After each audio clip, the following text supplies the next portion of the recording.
Hello, good day. I would like to share my personal DIY solar setup. This is my first DIY setup.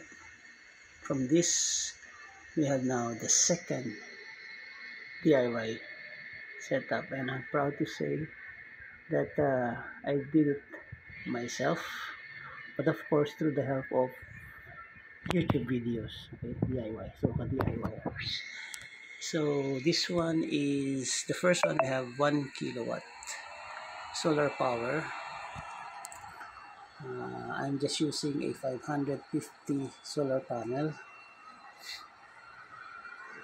The first one we are using 57.7 watts load, and then we already use 71.24 kilowatt at 226 volts, 59.9 hertz, 0.0 to 30 amperes, 0.85 power factor. Yan. So this one is submeter.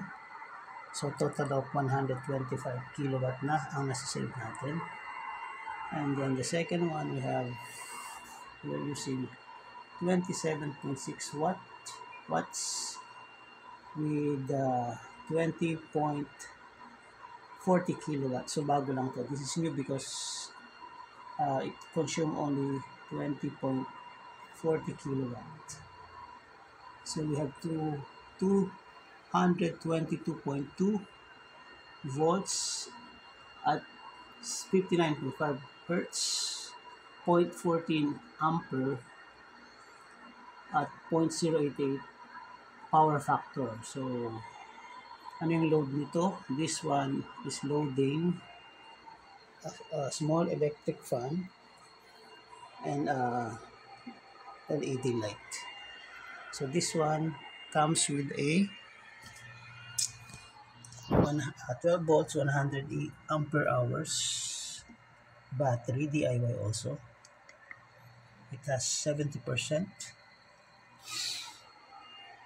And the next one we have for this one we have 12 volts 200 ampere hours. Okay, ito bought online, Pony Energy LiPo 4. We have 80%. Okay, 86%. 86%. Okay, we have this